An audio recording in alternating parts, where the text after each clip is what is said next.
बिस्मिल्लाहिर्रहमानिर्रहीम। अस्सलाम वालेकुम दोस्तों, I am Areed Saleem. Welcome to my YouTube channel novel orchard. कैसे हैं आप सब लोग? कैसा गुजरा आपका आज का दिन?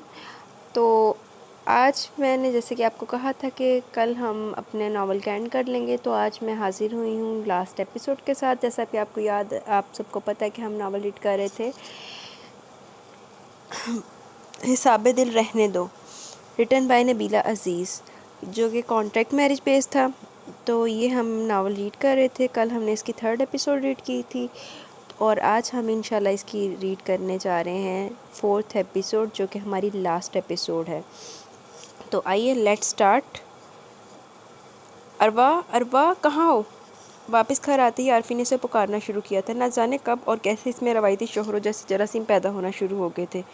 वही अंदाज़ो एतवार, वही लपक, वही बेताबियाँ थी इसमें। गो के पहले कभी भी इसने ऐसी हरकतें नहीं की थी, लेकिन अरवा के मामले में वो सचमुच एक मशरकी ख्वाहिशात रखने वाला मर्द और शौहर साबित हो रहा था। अरवा, वो इसे ढूंढते हुए ऊपर बेडरूम में चला आया, लेकिन इसे बिस्तर पर लेटा देखकर ठिठक कर अंदर आ गया। इसने अरवा के चेहरे से आहिस्तगी से कंबल हटाया और इसकी नज़रें अरवा के स्याह घने और दराज बालों में उलझ कर रह गईं। इसके बाल पूरे बेड का अहाता किए हुए थे और ख़ुद वो गहरी नींद सो रही थी, लेकिन इसके बालों की खूबसूरती ऐसी थी कि आरफीन इन्हें छूने से खुद को रोक नहीं पाया। वो आज पहली बार इसके बालों को खुले हुए देख रहा था। पहले उसने ना जाने कैसे छुपा कर रखे हुए थे। इसकी कुर्बत का एहसास ही था कि अरवा की आंखें फ़ौरन खुल गई। सर आप? वो इसे देखकर एकदम उठ बैठी, लेकिन बौखलाहट में ये भूल गई कि वो दुपट्टे के बगैर है सोई हुई थी, क्योंकि इसे आरफीन की वापसी की हरगिज़ तवक्का नहीं थी। तुम्हें सरप्राइज़ देने के लिए बगैर बताए आया हूँ, आरफी ने कहते हुए अरवा के मदहोश सरापे से अपनी निगाहें चुराने की भरपूर कोशिश की, मगर दिलो दिमाग बार बार इसके हुलिये में अटक रहे थे। स्याह बाल इसके वजूद को ढांपे हुए थे। मोटी मोटी ब्राउन आंखें अधूरी कच्ची नींद की वजह से गुलाबी हो रही थी और बगैर दुपट्टे के सरापा बहुत ही दिल फरेब सा नज़ारा पेश कर रहा था। अरवा इसकी नज़रों का बदला हुआ रंग देखकर फ़ौरन सामने से उठ गई और लपक कर अपना दुपट्टा ओढ़ लिया, मगर इस वक्त तो वो कतरा गई। लेकिन रात जब वो इसके पहलू में लेटी तो दिल बेतहाशा धड़क रहा था। हालांकि पहले भी इतने अरसे से वो एक ही बेड शेयर करते आ रहे थे, लेकिन आज अरवा के लिए बेड भी जैसे पुल से रात बन गया था। ना लेट सकती थी, ना वहाँ से उठ सकती थी। वो दम सादे करवट बदल कर सोने ही वाली थी कि आरफी ने इसे बाजू के घेरे में लेकर करीब कर लिया था। सर प्लीज़, बेसाख्ता एहतजाज उभरा। डोंट वरी यार, हम मियाँ बीवी हैं। उसकी गंभीर सरगोशी और मजबूत गिरफ्त अरबा की रगों में दौड़ता लहू मुंजमद कर गई। आरफी ने दूसरे हाथ से साइड टेबल पर रखा लैंप बुझा दिया। सुबह फजर की नमाज के बाद दुआ के लिए हाथ उठाए तो सबके लिए दिल खोल कर दुआ की थी, लेकिन जब अपने लिए कुछ मांगने की बारी आई तो इसकी आंखों में आंसू आ गए थे और आहिस्ता आहिस्ता इसके आंसू हिचकियों में बदल गए। वो बिलक बिलक कर रोने लगी थी। इसका जी चाहा कि वो धाड़े मार मार के रोए। आज आरफीन की गुर्बत क्या पाई थी के साथ ही कुछ खोने का धड़का भी लग गया। मौसम बहार में भी इसे खज़ां की आमद के खौफ अपने घेरे में ले चुका था। इसका दिल आरफीन की वालिहाना चाहतों से भी इनकारी था। वो हर चाहत, हर जज्बे से इनकारी हो रही थी, क्योंकि इसे पता था कि अंजाम बहुत बुरा होगा। आज इसकी आंखें ही नहीं, दिल भी रो रहा था। इसकी धड़कनें बहुत सफा आहटें सुन रही थी, लेकिन इसकी सोच और खदशों से हट के आरफीन कुछ मुतमईन था, क्योंकि वो कोई फ़ैसला कर चुका था और इस पर पुरसकून था। क्या बात है, वह तुम रोती रही हो क्या? वो ऑफिस जाने के लिए तैयार हो रहा था और वो नज़रें झुकाए इसकी तैयारी में इसकी हेल्प कर रही थी, जब बेसाख्ता आरफीन की नज़र इसकी सुर्ख नाक और सूजे हुए पपोटों से टकराई थी। अरवा इसकी टाई मैच करके रख रही थी। इसके सवाल पर रुख फेर गई। अरवा, इधर देखो मेरी तरफ। उसने दोनों हाथों से इसके कंधे थामकर इसका रुख अपनी सिमत फेरा था। क्या बात है, तुम चुप क्यों हो? आरफीन ने दाएं हाथ से इसका चेहरा ऊंचा किया। अरवा के आंसू आंखों से रुखसारों तक का सफ़र तय कर आए थे। क्या कुछ गलत हो गया? आरफीन का लहजा बेहद संजीदा हो चुका था, लेकिन इससे पहले कि वो मज़ीद कोई सख्त बात करता, अरवा बेसाख्ता इसके सीने से लग के बिलक बिलक के रो पड़ी और वो इसकी हिचकियों से लरसते वजूद को कितने लम्हे बस देखता रह गया। इसके रोने का सबब ढूंढ रहा था और जिस जहन वहाँ अब तक पहुँचा, इसे भी अरवा के रोने की वजह समझ आ गई। जब भी इसके गिर्द बाजू हमाइल करते हुए इसकी कमर को हल्के से सहलाया। देखो, तुम अभी से अपने आप को परेशान मत करो, इंशाल्लाह अल्लाह बेहतर हल निकालेगा। मैं वादा करता हूँ मेरी जान, मैं तुम्हारे साथ हूँ। अब हमारा रिश्ता कागजी रिश्ता नहीं है, अब तुम मेरी ज़िंदगी में शामिल हो चुकी हो और मैं तुम्हें इतनी आसानी से अपनी ज़िंदगी से अलग नहीं कर सकता। मुझे अपने लिए, तुम्हारे लिए कोई स्टैंड ज़रूर लेना पड़ेगा और मैं इंशाल्लाह ऐसा ज़रूर करूँगा। डोंट वरी, प्लीज़ चुप हो जाओ, रोने से कुछ अच्छा नहीं होगा। वो इसके बालों को थपकते हुए इसे तसल्ली दे रहा था और वो बमुश्किल अपने आप को संभालती हुई पीछे हट गई। प्लीज़ अरवा, इतनी टेंशन मत लो। पानी पत्थरों और पहाड़ों के दरमियान से भी अपनी राह बना रहता है और गुजर जाता है, और इसी तरह अगर रिश्ता और जज्बा सच्चा हो तो वो भी पूरी दुनिया, पूरे माशरे में अपना आप मनवा लेता है। हमारा रिश्ता नाजायज़ नहीं है, हम मियाँ बीवी हैं, हमारा ताल्लुक़ कभी नहीं टूटेगा और जिस चीज़ से तुम डर रही हो मैं इस चीज़ पे मुतमईन हूँ। मुझे खुशी होगी कि तुम मेरे बच्चे की माँ बनोगी और ये बच्चा ही होगा जो हमारे रिश्ते को मज़ीद मजबूत बनाएगा। एक दिन तुम्हारे घर वाले और मेरे घर वाले इस हकीकत को कबूल करने पर मजबूर हो जाएंगे। अलबत्ता जिस गलत तरीके से और गलत प्लानिंग से ये सब कुछ हुआ वो बाकी माफ़ी के काबिल नहीं, लेकिन फिर भी मैं वक़्त आने पर तुम्हारे घर वालों से खुद हाथ जोड़ के माफ़ी भी मांगूंगा और सब कुछ सच सच भी बताऊंगा। लेकिन प्लीज़ तुम बस कुछ मत करना और सिर्फ मेरा साथ देना। वक़्त और हालात के धारे को समझने की कोशिश करना प्लीज़ मेरी खातिर। आरफी ने इसे बहुत तरीके से समझाने की कोशिश की, लेकिन फिर भी इसके दिल का खौफ और धड़का कम नहीं हुआ। अलबत्ता वो रोते रोते चुप ज़रूर हो गई थी। अरे मॉम, आप बेफ़िक्र हैं, सब कुछ हमारी ख्वाहिश के मुताबिक ही हो रहा है। आरफीन आजकल इसके आगे पीछे फिर रहे हैं, लगता है इस पर फ़िदा हो चुके हैं। बस समझे, हमारा काम हो ही जाएगा। ज़ुएला यहाँ की सारी सूरत हाल राबिया शराजी की गोशगुजार कर रही थी। क्या तुम्हें अंदाज़ा है कि इनके बेडरूम के अंदर के ताल्लुकात कैसे हैं? एक दूसरे के करीब भी आते हैं कि नहीं, या फिर वो दोनों नाटक करते फिर रहे हैं? राबिया शराजी को अरवा की तरफ से कोई डर नहीं था, क्योंकि इन्होंने हर तरह से वार्न करके भेजा था। अलबत्ता असल प्रॉब्लम आरफिन की तरफ से थी कि कहीं वो ही डंडा मार जाए। अरे मॉम, आप भी पागल हैं शायद। ज़रा खुद सोचिए, आग के ऊपर अगर पानी रख दिया जाए तो वो ज़रूर उबलेगा। इसी तरह मर्द और औरत का ताल्लुक भी आग और पानी जैसा ही है। या तो आग पानी बन जाती है या फिर पानी आग बन जाता है। ज़ोहैला ने राबिया शराजी को मानी खेस इशारा दिया और वो भी अच्छी तरह समझ गई। ओके फिर ठीक है, तुम सुनाओ, लंदन जाने की तैयारी मुकम्मल है ना? यस मॉम, सब कुछ मुझे मुकम्मल है, बस गुड न्यूज़ का इंतज़ार है। ज़ोहैला बेजार हुई थी। अरे माय सन, घबराओ मत, इंशाल्लाह सब कुछ तुम्हारे लिए ही तो है। उन्होंने इसे तसल्ली दी और ज़ोहैला खामोशी से सब सुनती रही। वो सचमुच अपने फ्रेंड्स और पार्टी से दूर होकर बोर हो गई थी और जल्द अज जल्द यहाँ से निकलना चाहती थी। अब इसका टारगेट इंग्लैंड घूमना था। इसके दिगर रिश्तेदार भी वहाँ थे और इसके अय्याश किस्म के कज़न इसका बेचैनी से इंतज़ार कर रहे थे। ठीक 2 माह बाद ही अरवा को अपनी कंडीशन बदली हुई लगने लगी। इसके कामकाज करने में सुस्ती और खाने पीने में बाजारी आ गई थी और बहुत सी चीज़ें ऐसी थी जिन्होंने इसे डॉक्टर से चेकअप करवाए बगैर ही मशकूक कर डाला। वो तो पूरी तरह सहम गई थी, जबकि आरफिन का दिल फूल की मानद खिल उठा था। वो शाम होते ही इसे डॉक्टर के पास ले गया और फिर से मुस्बत रिपोर्ट मिलने पर इसकी खुशी की इंतहा नहीं रही और रफ्ता रफ्ता इस खुशी में ज़ोहैला और राबिया शराजी भी शरीक हो रही थी। और आरफिन ने खुशी के मारे बाबा जान को भी फ़ोन कर डाला। मुबारक हो बाबा जान, आप परदादा बनने वाले हैं। इसकी खुशी संभाले नहीं संभल रही थी। आज इसकी दिल की मुराद पूरी हो गई थी। आज इसकी मर्दानी पे लगा थप्पा धुल गया था। और दूसरी तरफ बाबा जान ने बाकायदा भंगड़ा डाला था। शाबाश मेरे जवान, तुमने हमें परपोते की नहीं बल्कि ज़िंदगी की दायमी खुशियों की नवीद सुनाई है। तुमने हमारे दिल का अरमान पूरा किया। जीते रहो, आबाद रहो। वो कहते कहते अंदर से उदास भी हो गए थे। क्या हुआ बाबा जान, आप चुप क्यों हो गए? वो परेशान हुआ। नहीं बेटा, ऐसी कोई बात नहीं, तुम सुनाओ, ज़ोहैला से रब्ता हुआ, वो कैसी है? वो बात और लहजा बदल गए थे। जी वो ठीक है, बहुत जल्द आपसे बात करेगी। आरफिन ज़ोहैला के जिक्र पर कुछ मत्थम पड़ गया था। तब भी इसकी नज़र अरवा की सिमत उठी। वो बेहद सुस्त और उदास कदमों से सीढ़ियाँ चढ़ती ऊपर बेडरूम में जा रही थी। अरवा की उदासी और चुप वो अच्छी तरह समझता था। इसने थोड़ी देर बात करने के बाद फ़ोन बंद कर दिया। अरवा बहुत देर से बैकग्राउंड से टेक लगाए एक ही जाविया से बैठी थी। इसकी नज़रों का मरकज़ कोई गैर मरई नुक्ता था, जबकि आरफिन कंप्यूटर में कोई ज़रूरी काम करते हुए बार बार गर्दन मोड़ के से देख रहा था। जब तक वो बेड पर नहीं आता था अरवा सोती नहीं थी। इसे आरफिन से पहले सो जाना कुछ मुनासिब नहीं लगता था। अभी भी वो इसके इंतज़ार में बैठी थी और वो जल्दी जल्दी काम निपटाने की कोशिश कर रहा था, मगर फिर भी इसे 1 घंटा लग ही गया। जब वो बिस्तर पे आया वह पूरी तरह थक चुकी थी। क्या बात है, तुम इतनी उदास क्यों हो? अपनी टांगों पे कंबल फैलाते हुए वो इसकी सिमत मुतवज्जा हुआ। कुछ नहीं, बस नींद आ रही है। अरवा सीधी होकर लेट गई और कंबल सीने तक ओढ़ लिया। नींद तो अब आ रही है, लेकिन जबकि तुम तो सुबह से ही उदास और चुप। प्लीज़ सर, आज कुछ मत कहें, सोने दें मुझे। वो आरफिन की बात दरमियान से काटते हुए 2 टोक खफकी भरे लहजे में बोली। लेकिन अरवा तुम। सर प्लीज़, क्या आज आप मेरी बात नहीं मान सकते? वो भीगे से अंदाज में बोली और आरफिन इसके बालों में उंगलियां फेरते हुए चुप हो गया। अरवा इसके बाजू पर सर रखे लेटी थी। पलकें मूंद कर सोने की कोशिश की तो कई आंसू खामोशी से आरफिन के बाजू पर जज्ब होने लगे। बहुत देर तक वो बेआवाज़ रोती रही और बहुत देर तक वो इसके बालों में को उंगलियों से सहलाता रहा था। रात के जब वो सोई तो वो आहिस्तगी से इसकी पेशानी पर बूसा दे के खुद भी सोने की तैयारी करने लगा। इस खुशखबरी के फ़ौरन बाद ही ज़ोहैला इंग्लैंड चली गई और अब घर में वो दोनों अकेले ही होते थे। अरवा की प्रेगनेंसी के चंद रोज़ बाद अचानक अरवा की अम्मी और बहरोज़ भाई ने अरवा को एक बार फिर घर आने की फरमाइश की थी। वो लोग इससे मिलना चाहते थे, इसके बगैर उदास थे और उदास तो अरवा भी थी। लिहाजा इसके मूड के पेश नज़र आरफिन ने इसे जाने की इजाज़त दे दी, लेकिन अरवा कुछ हिचकिचा रही थी। बेशक अभी वो जिस्मानी लिहाज से प्रेग्नेंट महसूस नहीं होती थी, लेकिन फिर भी खुद इसको तो पता ही था। वो ऐसी हालत में घर जाते हुए डर रही थी। डोंट वरी यार, कुछ नहीं होगा। मैं भी 1 हफ़्ते के लिए कराची जा रहा हूँ, तुम भी मेरे साथ चलो। मैं तुमसे कांटेक्ट करता रहूँगा। वो 1 हफ़्ते बाद हम दोबारा आ जाएंगे। लेकिन सर, मेरा इस हालत में घर जाना मुनासिब नहीं होगा। वो मादा नहीं हो रही थी। देखो अरवा, तुम्हें यहाँ आए हुए 4-5 माह हो चुके हैं, इसलिए तुम्हारे घर वाले तुमसे मिलने के लिए उदास और परेशान हैं। और अभी तुम्हारी डिलीवरी में मज़ीद 6 माह बाकी हैं। तुम खुद सोचो, तुम अपने घर वालों को अगले 6 माह तक कैसे टालती रहोगी? जबकि मेरे ख्याल में तुम्हें इन दिनों इनसे मिलाना चाहिए, ताकि अगले 6 माह तुम आराम से यहाँ गुजार सको। इस तरह तुम्हारे घर वाले भी मुतमिन हो जाएंगे और दोबारा तुम्हें इतनी जल्दी मिलने का इसरार भी नहीं करेंगे। फिर तुम ज़्यादा काम का बहाना करके आसानी से निटाल सकती हो।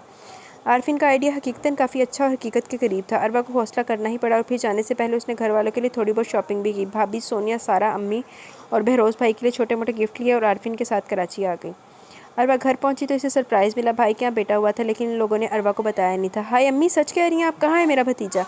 वो तेज़ी से कमरे की सिमत लपकी और फिर छोटे से नन्हे मुन्ने से उमर को देखकर इसका दिल मचल गया। ओ तेरी!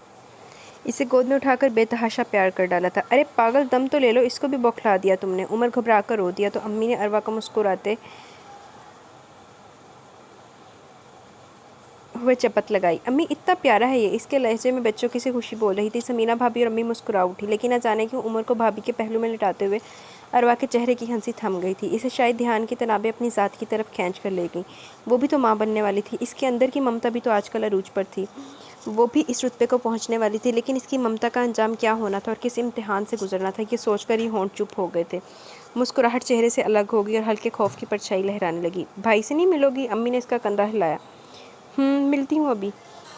वो पलटकर कमरे से बाहर निकल आई। फिर काफ़ी देर तक बहरोज़ भाई के पास बैठी रही। शाम को यूसरा आपी भी इससे मिलने के लिए आ गई थी। घर में खूब रौनक लग गई, लेकिन अरवा अपने आप को अंदर ही अंदर चोर महसूस कर रही थी और साथ ही अपनी हालत का भेद खुल जाने का धड़का लगा हुआ था और साथ ही में उदासी भी थी। आरफिन इसे कॉल करता रहा था, मगर वो सबके दरमियान कॉल नहीं सुन सकती थी, इसलिए इनकी बातचीत मैसेजेस पर होती रही। दोनों रात गए तक मैसेज करते रहे थे। अरवा के घर वाले सचमुच इसे मिलकर खुश और मुतमईन हो चुके थे और वापसी पे वो भी कुछ रिलैक्स थी। कैसा गुजरा एक हफ्ता? प्लेन में बैठे तो आरफिन ने पहला सवाल ही यही किया। डर डर कर गुजरा है, वो इतराफ़ कर रही थी। ओ कम मॉन मेरी जान, इतना डरना भी ठीक नहीं। जितना डरोगी दुनिया उतना ही डराएगी। आरफिन ने मुस्कुराते हुए इसका हाथ पकड़कर आहिस्तगी से दबाया। ओ, आज तो क्यूटेक्स भी नज़र आ रही है। उसकी नज़र अरवा के नाखूनों से टकराई तो बेसाख्ता दिलचस्पी का इजहार किया था और अरवा छेंप गई। ये क्यूटिक्स मैं सारा के लिए लेकर गई थी और इसी ने ज़िद करके मेरे नाखूनों पर लगा दी। अच्छे लग रहे हैं, आइंदा भी लगाया करो। वो इसकी तारीफ़ पे नज़र झुका गई। बाकी का सफ़र भी वो इसे छोटी छोटी बातों से कन्फ्यूज़ करता हुआ आया था। अपने बच्चे का नाम क्या रखोगी? मेरा बच्चा? हाँ यार, तुम्हारा और मेरा बच्चा, चाहे वो दुनिया के किसी भी कोने में चला जाए, रहेगा तो मेरा और तुम्हारा ही ना। आरफिन की बात पर इसने चौंक कर देखा। इसकी बात अरवा के दिल को लगी। वाकई इसका बच्चा चाहे जहाँ भी रहता था तो इसका ही ना। अरे यार बताओ ना, क्या नाम रखोगी? उसने इसरार किया। अगर मैं नाम रखूं तो मैं रोहान नाम रखूंगी और इसका निकनेम हानी होगा। अरवा मुस्कुराते हुए बता रही थी। नाइस यार, ये नाम बहुत अच्छा है। वो इसे मोहब्बत पाश नज़रों से देख कर बोला और अरवा अपने चेहरे पर इसकी बेताब निगाहों का रक्स महसूस करके चेहरा झुका गई। ये 9 माह आरफिन ने अरवा का पल पल ध्यान रखा था। इसके कई काम वो खुद कर देता, इसके खाने पीने से लेकर सोने, जागने, उठने बैठने पर भी भरपूर तवज्जो देता था। आज भी वो इसे नाश्ता करवा के कमरे में बेड तक छोड़ के गया, यहाँ तक कि इसे लेटने में सहारा दिया और कंबल भी खुद ही इसके ऊपर उड़ाया था। कोई भी ज़रूरत हो तो तुम फ़ौरन मुलाज़मा को रिंग कर देना और अगर कोई मसला, कोई तकलीफ़ हो तो मुझे कॉल कर लेना। बाहर बहुत सर्दी है, नीचे मत आना। वो ऑफिस जाते हुए बार बार इसे ताकीद कर रहा था। सर आप आज ऑफिस मत जाएं, मेरा दिल घबरा रहा है, आप मेरे पास रहें। अरवा ने आरफिन का बाजू आस्तीन से पकड़ लिया। मेरी जान, मैं जल्दी आ जाऊंगा, बस थोड़ा सा काम है, सिर्फ 2 घंटे की बात है। वो इसका गाल थपक कर अपनी आस्तीन छुड़ाकर उठ गया। 2 घंटे बहुत होते हैं सर। वो रोहानसी हो गई। हाँ मैं जानता हूँ 2 घंटे बहुत होते हैं, लेकिन आरफिन भी बेबस था, क्योंकि वो जिस प्रोजेक्ट पर काम कर रहा था आज इस प्रोजेक्ट का मालिक कराची से विजिट के लिए आ रहा था, इसलिए आरफिन की मौजूदगी बेहद ज़रूरी थी। अरवा मज़ीद कुछ भी कहे बगैर खामोशी से करवट बदल कर लेट गई और आरफिन भी मजबूरन उठकर बाहर निकल गया। अरवा का खदशा भी आखिर सच साबित हुआ। तकरीबन आधे घंटे बाद इसे दर्द से अपनी हालत कैर होती महसूस हुई। पहले तो वो ज़ब्त करके लेटी रही, लेकिन जब दर्द रगों को काटना शुरू हो गया तो बर्दाश्त का पैमाना छलक गया। इसकी चीख सुनकर मुलाजमा भागती हुई ऊपर आई। ओ बेगम साहब, आप तो बहुत बीमार है। मुलाजमा पठानी थी, इसे देखकर घबरा गई। तुम फ़ोन करो सर को। उसने अब मुश्किल से फ़ोन करने का कहा। साहब जी, बेगम साहब बहुत बीमार है, बड़ा ख़राब हालत है बेगम साहब का। मुलाजमा का फ़ोन कॉल पे आरफिन उल्टे कदमों वापस घर भागा, लेकिन इसे आते आते भी तकरीबन 30-40 मिनट लग गए थे। रात बर्फ़बारी हुई थी, इसलिए कई रास्ते ब्लॉक थे। जैसे ही इसने घर में कदम रखा, इसे अरवा के रोने और चीख की आवाज़ सुनाई दी, लेकिन इसके पहुंचने तक वो निढाल होकर हवास खो चुकी थी। अरवा आंखें खोलो, वो घबरा चुका था। साहब पहले बहुत देर हो चुकी है, आप बेगम साहब को गाड़ी में डालो, हम सामान लेके आता है। मुलाजमा ने इसे मज़ीद देर करने से रोका और तभी आरफी ने उसे उठाकर जहेज़ से बाहर निकल गया। अरवा डिलीवरी के बाद अभी होश में नहीं आई थी कि राबिया शराजी भी मरी पहुँच गई थी और ज़वेला को भी पता चल गया था। माशाल्लाह, बहुत ही प्यारा मेरा पोता, राबिया शराजी ने सरशारी से कहा, लेकिन आरफिन का ध्यान अरवा की सिम था। डॉक्टर ये कब तक होश में आ जाएंगी? वो डॉक्टर के पीछे कमरे से बाहर निकला। ये ड्रिप ख़त्म होने तक इंशाल्लाह वो होश में आ जाएंगी, ज़्यादा परेशानी वाली बात नहीं है। डॉक्टर साहिबा ने इसे तसल्ली दी और वाकई आधे घंटे बाद वो होश में आ गई। मुबारक हो अरवा, हमारे यहाँ बेटा हुआ है। आरिफ ने इसके करीब आते हुए बहुत मोहब्बत से बोला और अरवा के लब बेसाख्ता हल्की सी मुस्कुराहट को छू बैठे, मगर सिर्फ एक पल के लिए। आरफीन, तुमने अपने पापा जान को बताया कि वो परदादा बन गए हैं? राबिया शराजी की आवाज़ पर अरबा ने चौंक कर देखा। वो कमरे के एक कोने में लगे सोफे पर बैठी थी और बच्चा इनकी गोद में था। राबिया शराजी की सूरत नजर आई तो इनका प्लान भी दिमाग में घूम गया। मेरा बच्चा। अरबा का दिल किसी ने मुट्ठी में लेकर भेज डाला था। इसके सीने से दर्द से एक कराह निकल गई। क्या हुआ, तुम ठीक तो हो? आरफीन इसकी जर्द होती रंगत देखकर जल्दी से इसका हाथ थाम चुका था। मेरा दिल घबरा रहा है। वो लेटे लेटे हाँफने लगी और आरफीन बदहवासी में डॉक्टर की सिमत लपका। इसकी तबीयत देखकर राबिया शराजी भी परेशान हो गई। इनका बीपी लो हो गया शायद। नर्स ने डॉक्टर को बताया, लेकिन इसकी तबीयत बिगड़ती जा रही थी। बर वक्त ट्रीटमेंट से डॉक्टर्स ने कंट्रोल पा लिया। जोइला के वापस आने तक रोहान अरबा के पास ही रहा। वो 8 दिन अरबा ने मसलसल हानि को अपनी नज़रों के सामने रखा और एक सेकंड भी इधर से उधर नहीं होने दिया। लेकिन ठीक 8 दिन बाद जोइला वापस आ गई। सर प्लीज़ अभी कुछ दिन और इसे मेरे पास रहने दे। जब रवानगी का वक्त आया, अरबा रो पड़ी थी। अरबा, हानि तुम्हारा है, सिर्फ तुम्हारा। बस कुछ दिन की बात है। तुम इसको मॉम के प्लान के मुताबिक घर जाने दो। मैं जल्द ही कोई अच्छा सा मौका देखकर बाबा जान को सच सच बता दूंगा और मैं खुद बाबा जान के साथ तुम्हारे घर आऊँगा। तुम्हारे घर वालों को सब कुछ खुद बताऊँगा। सर प्लीज़, मुझे कुछ नहीं सुनना। मुझे कोई तसल्ली मत दे। मुझे कुछ नहीं चाहिए, सिर्फ चंद दिन, प्लीज़ चंद दिन और इसे मेरे पास रहने दे। मैंने तो अभी इसे ठीक तरह से देखा भी नहीं। अभी तो मेरी ममता की प्यास भी नहीं बुझी। अभी तो मैंने इसका कोई काम भी अपने हाथों से नहीं किया। प्लीज़ सर, मुझ पर तरस खाएं। इसे मेरे पास रहने दे, सिर्फ चंद दिन और। अरवा हानि को बाहों में भेजे इल्तिजाइया अंदाज में कहती बिलक बिलक कर रो पड़ी थी। आरफी ने आहिस्तगी से इसे के कंधे पर हाथ रखकर दबाया था। आरफीन, ये क्या नाटक हो रहा है? तुम अभी तक हानि को लेकर नीचे क्यों नहीं आए? राबिया शराजी एकदम तंदनाती हुई अंदर दाखिल हुई और एक धाड़ से दरवाज़ा खुलने की आवाज़ पर नन्हा मुन्ना सा हानि एकदम डर के रो पड़ा। मॉम, हम चंद दिन और रुक जाते हैं, तब तक अरबा भी रिलैक्स। बस बहुत हो गया ये नाज रखना। तुम्हारे पापा जान को पता चल चुका है कि हम लोग आज ही कराची पहुंच रहे हैं। वो भी गांव से निकल चुके हैं। और लड़की, तुम क्यों इतने टस पे बहा रही? तुम्हें शुरू से पता तो था कि ये बच्चा तुम्हारा नहीं है। इसको पता करने की तुम सारी रकम कीमत एडवांस ले चुकी हो। हमने इस बच्चे के लिए तुम्हें हज़ारों नहीं बल्कि लाखों दिए हैं। और शुक्र अदा करो कि हमने तुमसे नाजायज़ नहीं बल्कि जायज़ काम करवाया, बाकायदा निकाह करवाया था तुम्हारा। और कुछ ना सही, लेकिन ज़मीर की अदालत में तो सुरखरू हो ना तुम। जिस तरह तुम हमारे प्लान का किसी के सामने जिक्र नहीं करोगे, इस तरह हम भी तुम्हारे घर वालों से सब कुछ राज रखेंगे। लिहाजा बेहतर यही है कि तुम सब कुछ भूल जाओ। हम लोगों के दरमियान जो कुछ हुआ वो एक ड्रामा था। अब इस ड्रामे का एंड हो चुका है। बहुत जल्द तुम्हें तलाक के पेपर्स भी मिल जाएंगे। तुम अपनी पसंद से जहाँ चाहे शादी कर सकती हो, बल्कि हम भी तुम्हारी शादी में ज़रूर शिरकत करेंगे। इस वक्त हमें देर हो रही है, तुम भी तैयारी होकर जल्दी नीचे आ जाओ। राबिया शराजी हर बात काटदार और दो टोक लहजे में कहती हुई अरवा के हाथ से हानि को झपट कर आंधी तूफान की तरह बाहर निकल गई और आरफिन साख्त बैठी अरवा को देखता रह गया और फिर लुटे पुटे कदमों से वो भी वापस आ गई थी। अरवा ने वो काम किया, वो सौदा किया था जो कोई भी औरत इतनी आसानी से नहीं कर सकती थी। इसने अपने भाई की खातिर अपना कलेजा अंगारों पर डाल दिया और बदले में इसे क्या मिला? भाई की ज़िंदगी और इस ज़िंदगी से जुड़े बहुत से तलख सच। वो वापस तो आ गई थी मगर बहुत कुछ पीछे छोड़ आई थी। अरवा इतना सब कुछ हो जाने के बाद आरफीन के साथ जॉब नहीं कर सकती थी, लेकिन वो इतनी जल्दी और इतनी आसानी से ये जॉब छोड़ भी नहीं सकती थी, क्योंकि अगर वो फौरी तौर पे जॉब छोड़ती तो बहुत से लोगों के साथ साथ इसके घर वाले भी सवाल करते और वजह पूछते। और दूसरी बात यह कि इसे इतनी जल्दी ऐसी अच्छी जॉब दोबारा मिलना नामुमकिन था। लिहाजा बेहतर यही था कि वो कुछ अरसा और यहाँ काम करती और अपने लिए कोई नई जॉब तलाश करती। पूरा 1 माह उसने घर पर खूब रेस्ट किया और तब जाकर जॉब दोबारा ज्वाइन करने की तैयारी पकड़ी। बेटा, कुछ दिन और आराम कर लेती, इतनी कमज़ोर हो चुकी हो तुम। अपनी आंखें देखो, हल्के पड़ गए हैं। मुझे तो लगता है तुम वहाँ दिन रात बस काम करती रही हो। इन लोगों ने तुम्हें खाना पीना हरगिज़ नहीं दिया। ऐसी कोई बात नहीं अम्मी, बस अपने घर से दूर रहा जाए तो यही हाल होता है, उसने आहिस्तगी से कहकर माँ की फ़िक्र दूर की। मैं आई कम इन मैम? वो अपने कैबिन में बैठी थी जब अहमद अंसारी दस्तक देकर अंदर आ गया। जी फरमाइए। मैम, मैं आपका कोलीग हूँ, मैं भी यहाँ जॉब करता हूँ। अहमद को हर एक से हेलो हाय करने का शौक़ था, जब भी वो हर एक से नागवारी समेटता रहता था बेचारा अहमद। आप यहाँ जॉब करते हैं, लेकिन कब से? क्या नाम है आपका? अरवा को हैरानी हुई। तकरीबन 7-8 माह हो चुके हैं, इसीलिए आप से मुलाकात नहीं हो सकी। मैनेजर साहब से मालूम हुआ कि आरफिन सर की एक पीए भी हैं जो आजकल मरी ब्रांच में काम कर रही हैं। अहमद अंसारी पहली मुलाकात में ही काफ़ी बतूनी लग रहा था। वैसे तो हर लिहाज से अच्छा लड़का लग रहा था, बस ख्वामखा बेतकल्लुफ़ होने की आदत गलत थी। मिस्टर अहमद, आप इस वक्त मेरे अपने कैबिन में जाइए, सर आने वाले होंगे, उसने आहिस्तगी से कहा और दरवाजे से फाइलें निकाल लें।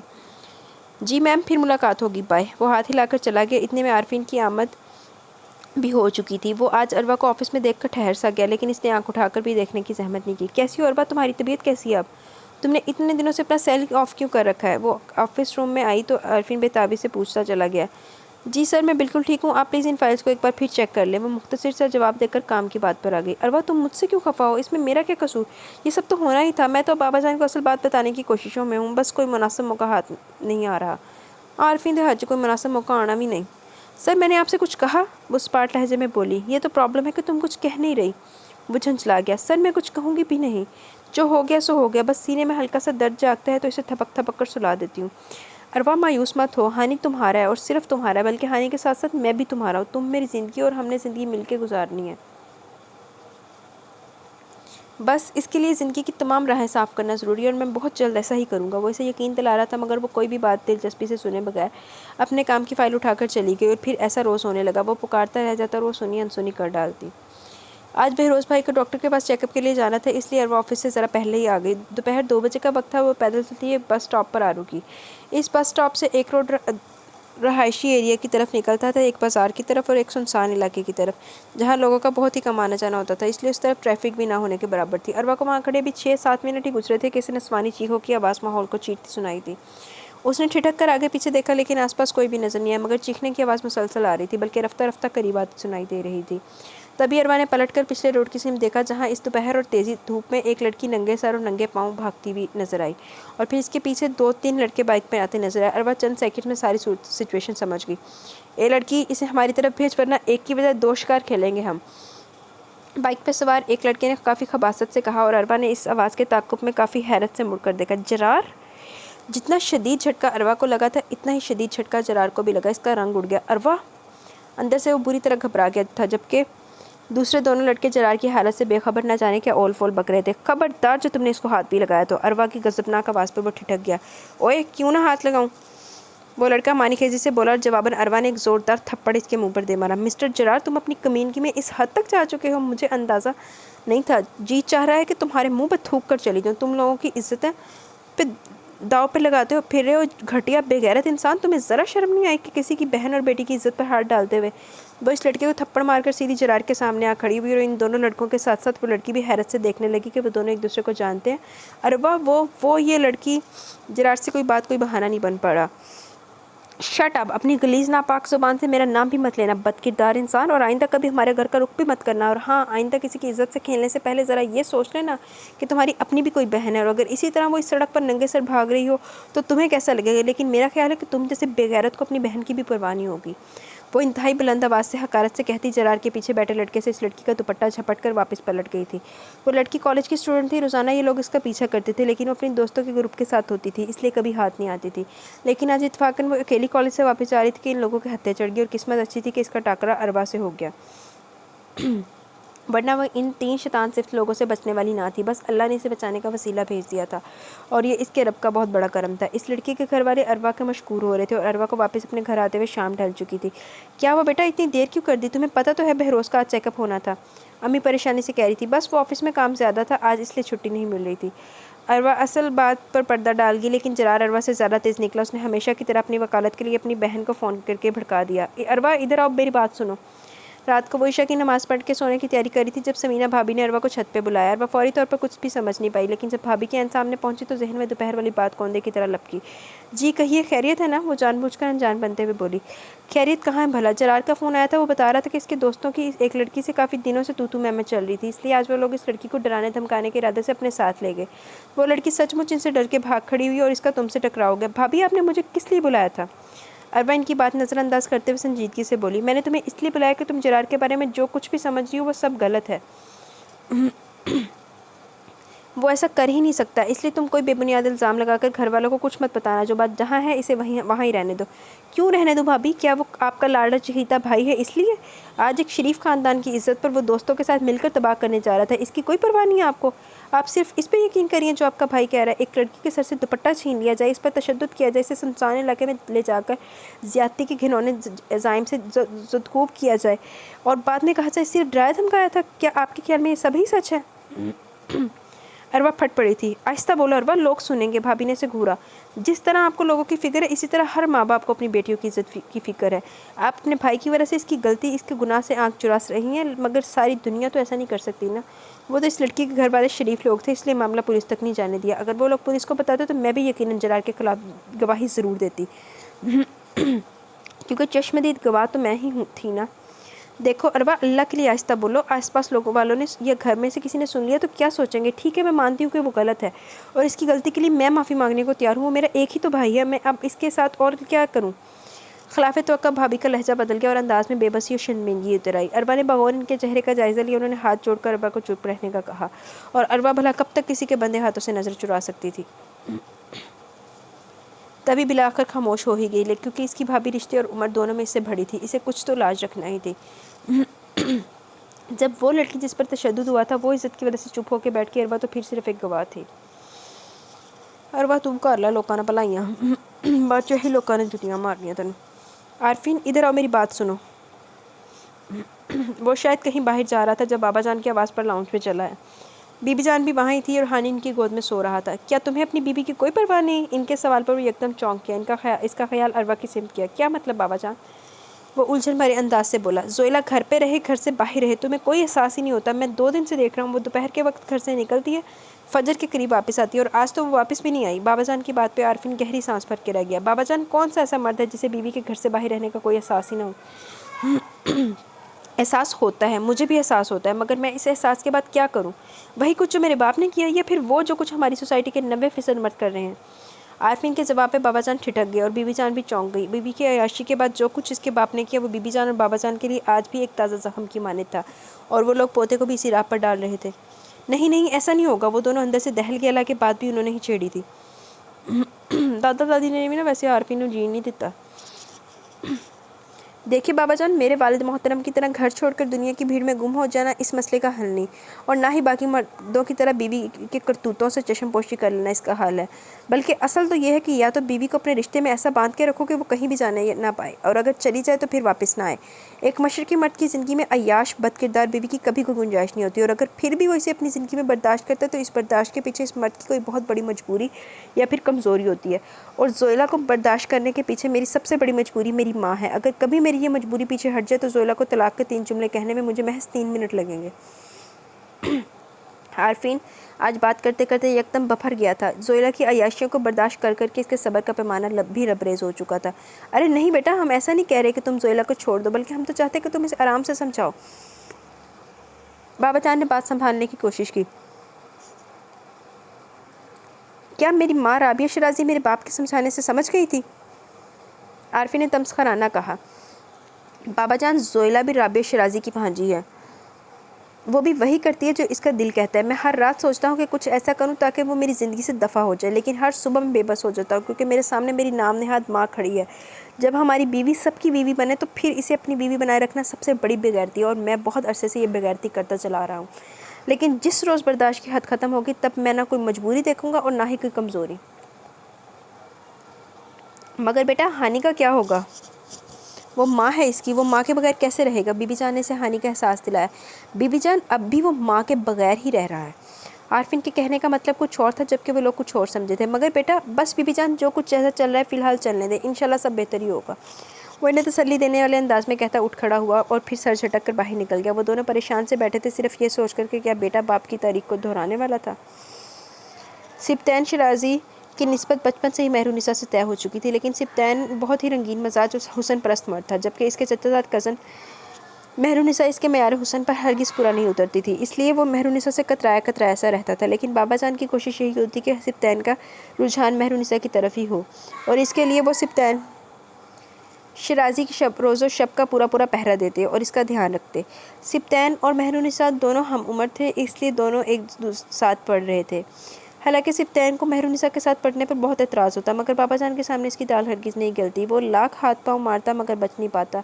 बाबा जान को अपनी बिन माँ बाप की भतीजी इतनी ही अजीज़ थी जितना अपना इकलौता बेटा अजीज़ था। वो भी इसकी हक तलफी या फिर नाइंसाफ़ी नहीं होने देते थे। इसलिए जब सिप्तैन ने कराची यूनिवर्सिटी में एडमिशन लिया तो उन्होंने खुद ब खुद ही मेहरुनिसा का एडमिशन भी इसके साथ करवा दिया। इस तरह करके बाबा जान शायद इसकी आवारा मजाजी के आगे बंद बांध रहे थे, मगर कोई मर्द किस बंद बांधने से बन जाए ऐसा पहले कभी हुआ था? जो अब होता। सिप्तान शिराजी की नज़र यूनिवर्सिटी में कदम रखते ही राबिया दुरानी पर ठहरी और इससे आगे नहीं बढ़ सकी। महरुनिसा बहुत ही सादा सी अपनी ज़ात में गुम रहने वाली लड़की थी। इसे एक ही यूनिवर्सिटी और एक ही क्लासरूम में रहते हुए कभी भी सिप्तान और राबिया दुरानी के इश्क व आशिकी की खबर नहीं हुई, मगर बाबा जान इनसे दूर रहते हुए भी सारी खबर रखते थे। उन्होंने एक रोज़ सिप्तान शिराजी को घेर लिया। सिप्तान, मैं तुम्हें आखिरी बार समझा रहा हूँ, अपनी हरकतों से बाज आ जाओ, वरना बहुत बुरा अंजाम होगा तुम्हारा। उन्होंने इसे वार्निंग दी। मैं राबिया को पसंद करता हूँ, इससे शादी करना चाहता हूँ, बिलाखिर उसने कह दिया। क्या कहा? बाबा जान धाड़ उठे। हाँ, ठीक कह रहा हूँ मैं महरुनिसा को पसंद नहीं करता। मुझे ऐसी दकियानुसी बीवी नहीं चाहिए। मैं ऐसी बीवी चाहता हूँ जो मेरे कदम से कदम मिलाकर चले, जो मेरे हर मसले का हल हो, ना कि खुद एक मसला बन जाए। उसने महरुनिसा के ख्याल से खफकी से सर झटका। तुम अभी नादान हो सिप्तान शिराजी। कदम से कदम मिलाकर चलने वाली बीवियाँ अक्सर बहुत आगे निकल जाती हैं, और फिर तुम जैसे नाम नेहाद गैरतमंद कभी भी इनके कदम से कदम नहीं मिला पाते, क्योंकि इनकी रफ्तार तुम लोगों से ज़्यादा तेज़ होती है। बाबा जान ने बेटे को मलामत की थी। आप जो जी चाहे कह लें, मगर मेरी शादी सिर्फ राबिया से होगी, ये मेरा आखिरी फैसला है। सिप्तान शिराजी बाप के सामने डट गया। आखिर हुसन के जिस जाल में वो फंसा था, वहाँ कुछ और नज़र आ जाता कभी हो ही नहीं सकता था। सिप्तान शिराजी ने राबिया दुरानी को कोर्ट मैरिज के लिए उकसाया, मगर राबिया दुरानी कोर्ट मैरिज नहीं बल्कि प्रॉपर तरीके से शादी करना चाहती थी, ताकि पूरे शहर और पूरी यूनिवर्सिटी को पता चले कि सिप्तान शिराजी इसे पसंद करता और इसे ब्याहने आया। मगर बाबा जान की यूनिवर्सिटी आमद ने इसके परखचे उड़ा दिए। तुम लड़कियों में से राबिया दुरानी कौन है? उन्होंने गजबनाकी से पूछा। मैं हूँ राबिया दुरानी। आप कौन हैं? राबिया दुरानी तीखे तेवर लिए सामने आई। सिप्तान कहाँ है? 2 दिन हो गए वो घर नहीं आए। मैं आपके सिप्तान को अपने पर्स में लेकर नहीं घूम रही। आपका बेटा, आपको खबर होनी चाहिए कि वो कहाँ है। वो चिढ़ गई थी। बेटा मेरा है, मगर आशिक तो वो तुम्हारा है ना। तुम इसे आजकल अपने पर्स में तो क्या, अपने दुपट्टे के पल्लू में भी लेकर घूम सकती हो। तुम्हारा दम छल्ला बना हुआ है। बाबा जान का दिल चाहा इस शातिर लड़की को खड़े खड़े गोली मारे, जो ये जानते हुए भी कि सिप्तान शिराजी अपने चचाजाद से अंगेज है, फिर भी इस पर डोरे डाल रही थी। आप ज़रा ध्यान से बात करें बुजुर्गवार। आपका बेटा मेरे पीछे पीछे घूम रहा है, मैं नहीं। वो नखूद से बोली। मेरे बेटे को दावते नज़ारा देती हो तो वो घूमता है ना। बाबा जान की बात पे राबिया दुरानी के चेहरे का रंग उड़ गया। वो खुल्लम खुल्ला सबके सामने इसकी इंसल्ट कर रहे थे, और फिर दोनों में इस कदर झड़प हुई कि बहुत से लोग जमा हो गए। बाबा जान, आप यहाँ ये क्या कर रहे हैं? आप? महरुनिसा अभी भी क्लासरूम से बाहर निकली थी और बाबा जान को राबिया दुरानी पर मुश्तिल होते देखकर घबरा गई। बड़ी आई बाबा जान की चहीती। तुम्हें तो मैं देख लूँगी। सिप्तान शिराजी मेरा है और मैं इसे हासिल करके रहूँगी। देखते हूँ कि आप भी क्या करते हैं। उसने सबके सामने इनको चैलेंज किया। अय्याश औरतें इसी तरह पूरे दुनिया में ऐलान करती हैं। बाबा जान हर हद पार कर रहे थे। मैं बेशक अयाशी सही, मगर आपकी इस पाकदामन बीबी को कभी सिप्तान की बीबी नहीं बनने दूंगी। ये इसके नाम तो क्या, सूरत देखने को भी तरसेगी।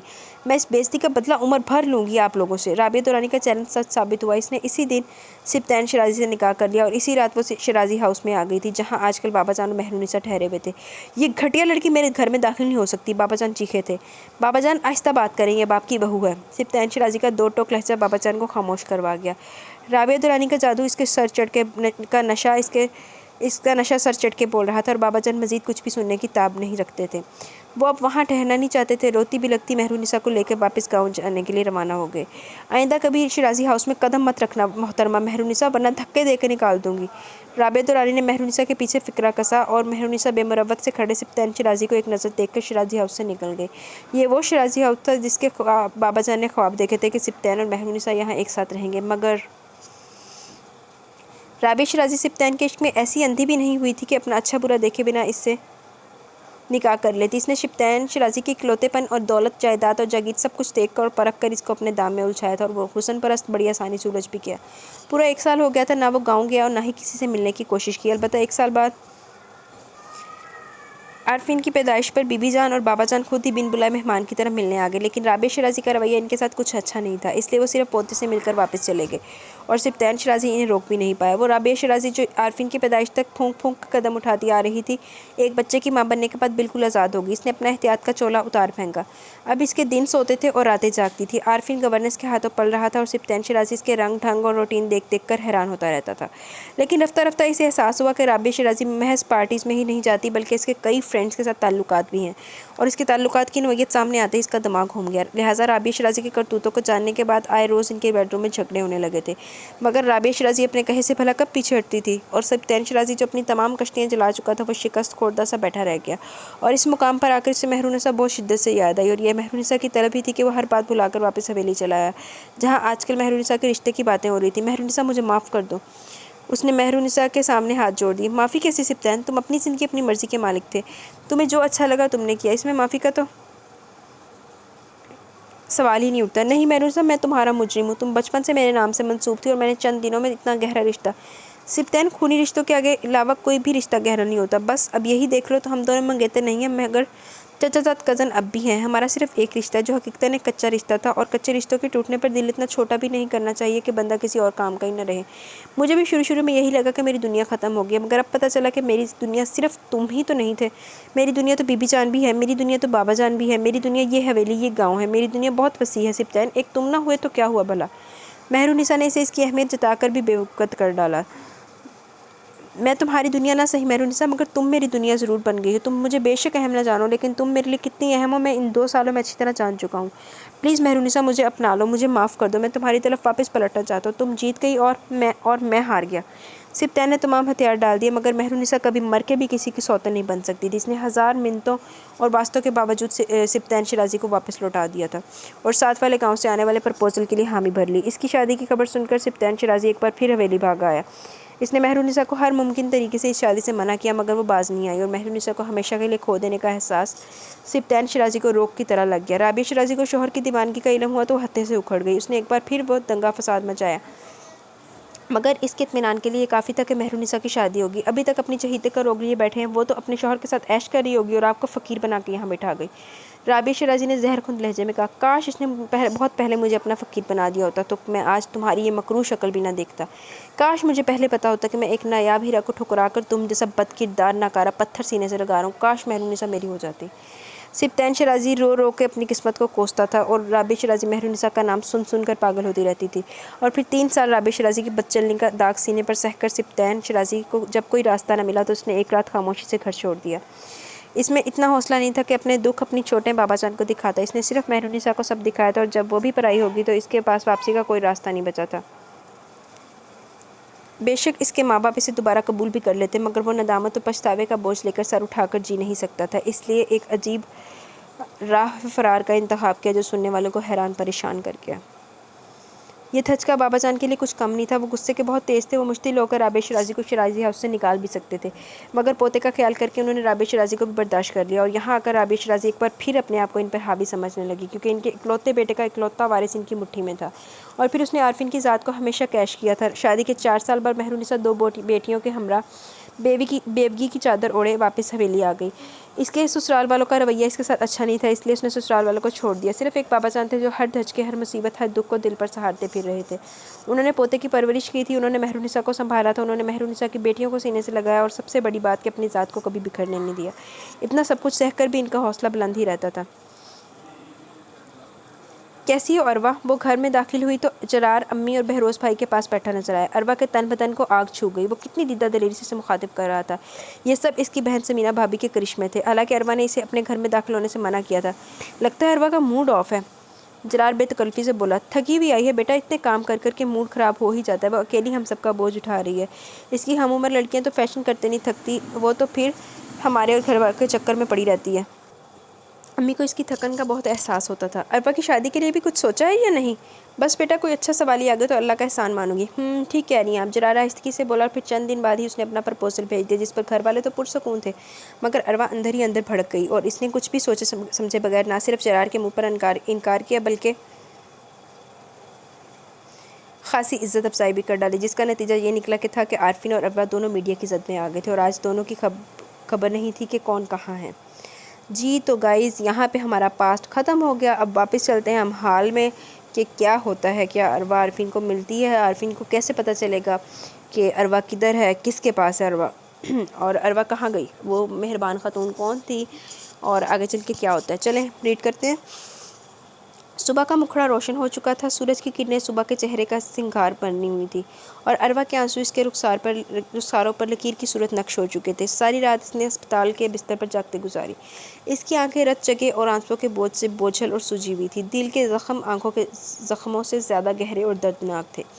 इसे अपनों ने ठुकरा दिया था। इसकी गलती, इसका गुनाह, इसका कसूर जानने की भी कोशिश नहीं की। इतनी जल्दी इसके वजूद से निगाह आंखें चुराई थी कि वो इनकी आंखें चुराने का सदमा ही ना सह पा रही थी और इसकी आंखें बार बार जलते हुए पानियों से लबरेज हुई जा रही थी। बेटा, किस चीज़ का दुख रुला रहा है तुम्हें? अपनों के बदल जाने का या फिर अकेले रह जाने का? वो खातून अपने आंसू पहुँचकर इसको सर को थपकते हुए बोली। मुझे खुद पता नहीं कि मुझे किस चीज़ का दुख रुला रहा है। अपना शोहर होते हुए भी वो इसके ना होने का दुख, अपनी ममता प्यासी रह जाने का दुख, अपने घर वालों की तोता चश्मी का दुख, अपने भाई के सफाक लफ्ज़ों का दुख, अपनी रुसवाई का दुख, अपनी दर्दी का दुख। मेरा दुख कोई एक हो तो मैं बताऊँ ना। मैं इतने रिश्तों के होते हुए भी बेघर हूँ। मेरा कोई घर ही नहीं, मेरा कोई अपना नहीं, मेरे रहने के लिए छत नहीं, मेरे लिए कुछ भी नहीं है। क्या किसी को भी मेरा एहसास नहीं, किसी को मेरी इतनी भी परवाह नहीं कि मैं अकेली कहाँ जाऊँगी, कहाँ रहूँगी, क्या करूँगी। क्या यही होते हैं अपने? वो कहते कहते तड़प तड़प कर रोने लगी और वो खातून दोबारा से इसे समझाने और बहलाने में लग गई। वो इसे तसल्ली दिलासे दे रही थी, ढारस बंधा रही थी, मगर अरवा का इतनी जल्दी समझाना भी आसान नहीं था। तुम मेरे साथ चलो, मुझे अपनी माँ समझो, मैं तुम्हें कभी कोई दुख नहीं पहुँचने दूंगी। जो हो गया सो हो गया, हौसला करो अब। उन्होंने अरवा का सर कंधे से लगा लिया और फिर डॉक्टर्स के डिस्चार्ज करते ही उन्होंने रात भर के बिल पे किए और ड्राइवर को गाड़ी निकालने का कहा। साहब, वो कल शाम आपकी पीए आई थी, आपसे मिलने शायद कोई काम था, काफ़ी परेशान लग रही थी। आरफिन नाश्ता कर रहा था जब चौकीदार ड्राइंग रूम में आया। क्या तुमने मुझे पहले क्यों नहीं बताया था? आरफिन एकदम परेशान होते हुए नाश्ता वहीं छोड़कर खड़ा हो गया। साहब, कल शाम आते ही आप बेडरूम में चले गए थे, इसलिए बता नहीं सका। ओह माय गॉड, पता नहीं किस हाल में है वो, और क्या परेशानी थी इसे। वो ज़ेर लब बड़बड़ाता हुआ अपना सेलफोन उठाकर बाहर निकल आया। अरवा के नंबर पर ट्राई किया जो मुसलसल ऑफ जा रहा था। कहाँ जा रहे हो आरफिन? तुम इस लड़की का पीछा क्यों नहीं छोड़ रहे? पूरे मीडिया में गंदा करके रख दिया उसने। कितनी बार कह चुकी हूँ कि 2 हरफ लानत के भेजो और फारग करो इसे। राबिया शराजी सीढ़ियाँ उतरकर करीब आ गई। आरफिन ने पहले इनको फिर जवेला को देखा और अंदाज जला देने वाला था। बहुत जल्द ऐसा ही करूँगा मॉम, फिक्र मत करें, वो दबे लहजे में कहकर आगे बढ़ गया और राबिया शराजी का दिल खुश हो गया। गोया आरफिन को इस रुसवाई के बाद अकल आ गई थी। वो अरबा से रब्ता न होने की सूरत में दिल में एक फ़ैसला करके अरबा के घर पहुँच गया। क्या मैं अंदर आ सकता हूँ? छोटे से दरवाजे पर दस्तक देकर इंतजार करने खड़ा हुआ तो अंदर की बेचैनी बढ़ने लगी और इसी बेचैनी के दौरान इसे सारा की सूरत नजर आई। जी आइए। वो चाहकर भी इसे इनकार की हिम्मत नहीं कर पाई और फ़ौरन पीछे हटके इसे रास्ता दिया। आप यहाँ? समीना भाभी और बहरोज़ भाई आरफिन शराजी को देखकर चौंक गए और फिर अगले ही पल बहरोज़ भाई के माथे पर बल पड़ गई और चेहरे पर नागवारी नजर आई। मैं अरवा से मिलने और आपसे बात करने आया हूँ। वो डायरेक्ट बहरोज़ भाई से मुखातिब हुआ। लेकिन हमें आपकी कोई बात नहीं सुननी, आप यहाँ से जा सकते हैं। बहरोज़ भाई का मीठा लहजा आज बहुत तलब हो रहा था, अंदाज में बेमुरवती और बदलिहाजी थी। मैं अरवा से मिले बगैर नहीं जाऊँगा, वो सख्ती से बोला। नहीं है वो यहाँ, इसका गंदा नापाक वजूद इस काबिल नहीं कि इसे अपने पास रखा जाए। वो गलीज़ आपके साथ ही अच्छी लग सकती है, इसलिए इसे आपके पास भेज दिया हमने, निकाल दिया इसे घर से, दफ़ा हो गई वो यहाँ से। समीना भाभी इंतहाई हकारत से बोली थी और आरफिन यकदम तड़प उठा था। क्या कहा? आपने इसे घर से निकाल दिया? आपने अरवा को घर से निकाल दिया? वो हैरत के मारे पागल होने लगा। हाँ हाँ, हमने इसे घर से निकाल दिया। वो गंद की potty. Shut up, just shut up. अपनी ज़ुबान को लगाम दे वरना ज़ुबान खींच लूँगा आपकी। वो यकदम धाड़ उठा। आज इसके सब्र, इसकी बर्दाश्त का पैमाना लबरेज हो गया था। वो हमेशा सबका लिहाज और मुरव्वत करता आ रहा था, मगर ये दुनिया बदलिहाजी और बेमुरव्वती की दुनिया थी। इसके साथ इन जैसा बन के रहना पड़ता था। अरवा मेरी बीवी है, मेरी इज्जत है। इसके बारे में एक लफ्ज़ भी गलत कहा तो मुझसे बुरा कोई नहीं होगा। इसे गंद की पोटली कहने वाले ज़रा ये तो सोचते कि आप खुद क्या चीज़ हैं। आपका बायोडाटा क्या है आखिर? एक औबाश भाई के सिवा और है ही कौन आपका? वो 5 सेकंड में समीना भाभी की तबीयत साफ कर चुका था और बहरोज़ भाई फटी फटी आंखों से हक्का बक्का से बैठे आरफिन शराजी को देख रहे थे। आप लोग इस लड़की पर इल्ज़ाम तराशी कर रहे हैं जिसने आप लोगों की खातिर अपना आप तक बेच डाला। आपके इलाज की खातिर कहाँ कहाँ नहीं पहुँची वो। किससे कर्ज की भीख नहीं मांगी इसने। अपनी अना, अपनी इज्जत नफ्स, अपना करूर बेचकर आपका इलाज करवाया इसने। अपनी ज़ात गिरवी रखी थी इसने। अपनी ममता, अपनी औलाद का सौदा किया था इसने, सिर्फ आपकी ज़िंदगी बचाने के लिए, इस खातून का सुहाग सलामत रखने के लिए। इसने आपकी ममता को दुख के अजाब से बचा लिया, मगर अपनी ममता की जुदाई के इम्तिहान में डाल दिया, सिर्फ आप लोगों की खातिर। वो कहते कहते माँ जी की तरफ पलटा। आज तक अगर वो इस घर का सहारा ना बनती तो कब के आप लोग सड़क पर आ चुके होते। आपको बीवी बच्चों समेत दर दर की भीख मांगना पड़ती है और इस वक्त आप लोग मजबूर थे। आप लोगों की आंखों पर गुर्बत की पट्टी बंधी हुई थी। इस वक्त वो झूठ भी बोलती तो आप लोगों को सच लगता था, और आज जब आपको लगता है कि आपका मुश्किल वक्त निकल चुका तो आज इसका सच भी आपको झूठ लग रहा है। इस वक्त आपकी इज्जत और गैरत कहाँ थी जब आपके घर की एक एक चीज़ बिक रही थी, जब आपका घर भी बिकने ही वाला था, आप कोड़ी कोड़ी के मोहताज थे, तब कहाँ थी आपकी इज्जत। हर जानने वाले, हर मोहल्लेदार से कर्ज मांगा था आपने, तब गैरत कहाँ थी आपकी। आज इस लड़की के दामन पर किसी ने झूठा इल्ज़ाम लगा दिया तो आपकी गैरत जाग उठी है। आप लोगों की खातिर रात रात भर जागती रहती और रात रात भर रोती थी। आप लोगों के जिक्र से इसका दिन गुजरता था। वो कहती थी मेरा भाई, मेरी माँ, मेरी बहनें, मेरी भाभी, मेरे अपने, लानत भेजता हूँ मैं ऐसे अपनों की अपनाइयत पे। मैं समझता था मेरे घर वाले मफाद परस्त और खुद गर्ज हैं। मुझे ये नहीं पता था कि मेरी बीवी के घर वाले भी कुछ कम नहीं। सिर्फ मेरी माँ ही मतलब परस्त नहीं, यहाँ तो हर माँ मतलब परस्त हो चुकी है। उसने माँ जी को तलखी से देखकर सर छटका था। आजकल के दौर में जो भी अपनों के लिए कोई कुर्बानी देगा उल्टा वही अपनों का मुजरिम कहलाएगा। आज के दौर में किसी के साथ भला करना सबसे बड़ा गुनाह और बेगैरती है। आरफीन सालों की भड़ास निकाल रहा था। मुझे पता था अरवा के साथ कोई ना कोई मसला ज़रूर हुआ होगा, इसलिए मैं सारे प्रूफ साथ लेकर आया हूँ। ये अरवा के एग्रीमेंट पेपर है और ये निकाहनामा। उसने हाथ में पकड़े रोल किए हुए कागजात बहरोज़ भाई की चारपाई पर फेंक दिए थे। और आज के बाद किसी ने भी इसकी तरफ उंगली उठाई तो मैं हाथ तोड़ के रख दूंगा। और हाँ, जाते जाते आपको इतना बता दूं कि आपका चहीता भाई इस वक्त जेल में है। अगर छुड़ाने की हिम्मत हुई तो छुड़ा लीजिएगा। मैं कल रात इसका सारा बंदोबस्त करके आया था। जो काम वो पहले हो जाना चाहिए था वो अब हुआ है। अल्लाह हाफिज़, चलता हूँ। मुझे अरवा को हर हाल में तलाश करना, क्योंकि मेरा बेटा अपनी माँ के बगैर रह रहकर निढाल हो चुका है। वो जाते जाते जानबूझकर बहुत कुछ जता गया था। जहाँ बाकी सब दम बखुद शशदुर से बैठे थे, वहीं समीना भाभी तड़प उठी थी कि इनका भाई जेल में था। मेहरुनिसा की गाड़ी जैसे ही हवेली में दाखिल हुई, एक मिनट पहले ज़रा लानत भेज ली अरवा दे का वानत दौर फिटे। मुआरफिन बहुत चंगी सुथरी की है, इनकी इतनी ज़बरदस्त तबीयत साफ़ की है ना कि दिल खुश हो गया, बल्कि 2-4 फोर्स कर दा। चलें आगे पढ़ते हैं। मेहरुनिसा की गाड़ी जैसे ही हवेली में दाखिल हुई थी, बाबा जान परेशान से करीब आ गए थे। बेटा, ज़्यादा परेशानी वाली बात थी तो मुझे बता देती, मैं अस्पताल आ जाता। वो अपनी धुन में बात करते करते चुप हो गया और अरवा गाड़ी से उतरते ठिठक गई थी। उसने आरफीन के बाबा जान को चौंक कर देखा। परेशान मत हो बेटा, ये तुम्हारा अपना घर है, तुम मालिक हो इस घर की। मेहरुनिसा ने मुस्कुराकर कहा।